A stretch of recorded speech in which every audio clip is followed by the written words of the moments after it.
यामध्ये ॲडव्होकेट निलेश बारकडे साहेब असतील, ॲडव्होकेट कैलास बागल साहेब असतील, ॲडव्होकेट जोशी साहेब, आमचे प्रत्येक देवळे साहेब, या सगळ्यांनी या ठिकाणी या मॅचेस सुंदररित्या घेतलेल्या आहेत. ज्या महिला विजेत्या झाल्या आणि रनरअप आहेत त्यांना शुभेच्छा व अभिनंदन. आणि या ठिकाणी या मॅचेस अत्यंत चांगल्या पद्धतीने घेतल्याबद्दल बारकडे साहेबांचंही मी अभिनंदन करतो व त्यांना शुभेच्छा देतो. धन्यवाद.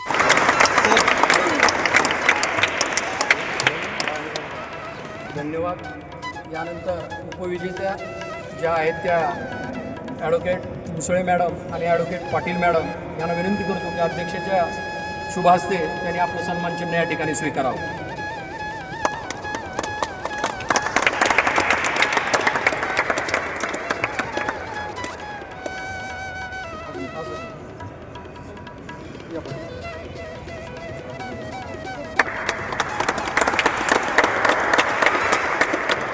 धन्यवाद. यानंतर महिला एकेरी सामन्यामध्ये प्रथम विजेचा जो सन्मान मिळालेला आहे तो ॲडव्होकेट अंजली गुंड मॅडम यांना प्रथम क्रमांकाचं सिंगल महिला स्पर्धेमध्ये बॅडमिंटनच्या विजेत्या ठरलेल्या आहेत, तरी त्यांचं मनपूर्वक अभिनंदन.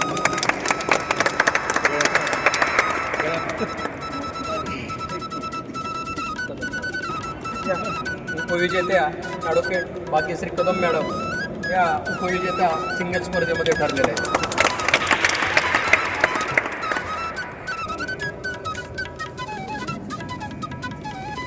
टाळ्या.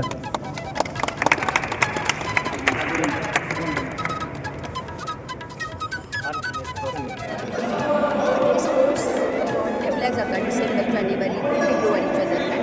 तर त्याचा फायदा आम्हाला असा होतो की एकतर खिलाडू वृत्ती राहते आणि कम्युनिकेशन राहतं आणि पुन्हा एकदा आपल्या कॉलेज लाईफमधले जे काही आपण खेळ होते, हॉबीज होते, त्याला एक नवचेतना आणि चालना मिळते. आज इथे महिलांसाठी इथे बॅडमिंटन स्पर्धा आयोजित करण्यात आलेल्या होत्या. त्या अंतर्गत 10 महिला विधिज्ञांनी इथे पार्टिसिपेट झाल्या होत्या. त्याच्यामध्ये डबल आणि सिंगल अशा 2 मॅचेस घेण्यात आल्या.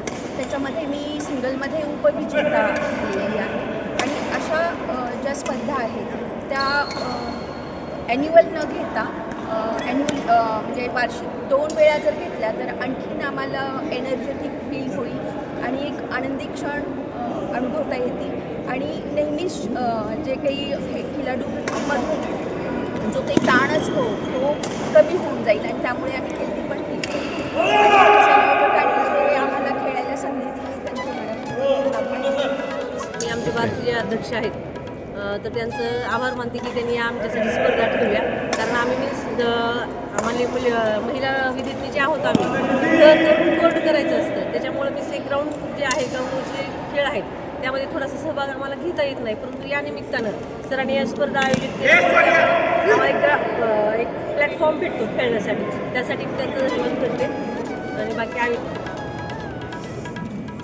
माझं नाव अंजली गुंज. माझं नाव अंजली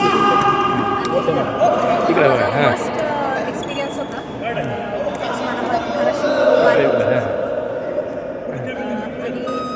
माझं फर्स्ट पार्टिसिपेशन होतं. मला खूप आनंद होतो आहे की मी पार्टिसिपेट केलं आणि सगळ्या महिला ॲडव्होकेटसोबत मी पार्टिसिपेट केलं. आणि हा खूप चांगला उपक्रम आहे. हा असाच चालत राहायला पाहिजे आणि अजून त्यात डेव्हलपमेंट्स व्हायला पाहिजे अशी माझी थँक्यू. वर्षाप्रमाणे दिवंगत विधिज्ञ यांच्या स्मरणार्थ जिल्हा विधिज्ञ मंडळ धाराशिव वेगवेगळे उपक्रम आयोजित करत असतो. तरी 26 जानेवारीच्या या निमित्तानं आपण या ठिकाणी क्रिकेटच्या स्पर्धा असतील, बॅडमिंटन स्पर्धा असतील, या स्पर्धा चांगल्या पद्धतीने आयोजित करतो आणि सर्व विधिज्ञ बांधव भगिनी त्याला चांगल्या प्रतिसाद देत आहेत. आज या ठिकाणी आपण ज्या बॅडमिंटनच्या स्पर्धा आयोजित केलेल्या आहेत त्याच्यामध्ये जवळपास 10 विधिज्ञ महिला, त्याच्याचबरोबर या जिल्ह्यामधून असणारे बॅडमिंटनचे खेळाडू जवळपास 10 ते 12 लोकांनी ह्याच्यामध्ये भाग घेतलेला आहे. आणि त्या पद्धतीनं नॉकआउट पद्धतीने ह्या स्पर्धा या ठिकाणी सकाळी 10 वाजल्यापासून सुरू आहेत. त्याच्या स्मरणार्थ दरवर्षी जिल्हा विधिज्ञ मंडळ धाराशिवतर्फे विविध स्पर्धेचं आयोजन केलं जातं. यावर्षी देखील आम्ही बॅडमिंटन, क्रिकेट, बुद्धिबळ असे विविध स्पर्धेचं आयोजन केलं आहे. यासाठी जिल्ह्यातील उमरगा, तुळजापूर, भूम, परंडा, धाराशिव, कळंब अशा विविध ठिकाणातील जिल्हा व न्यायालयातील वकील मंडळी तसेच कर्मचारी वर्ग आणि न्यायिक अधिकारी सुद्धा या स्पर्धेत भाग घेतात. आपल्या धाराशिव जिल्हा सत्र न्यायालयाचे प्रिन्सिपल डिस्ट्रिक्ट जज माननीय देव मॅडमच्या हस्ते या स्पर्धेचं उद्घाटन झालं आहे आणि या स्पर्धेचा आज समारोपाचा दिवस आहे. सर्वांना सांगण्यात खूप आनंद होतो की खूप उत्कृष्ट आयोजन जिल्हा विधिज्ञ मंडळ धाराशिवतर्फे केलं आहे.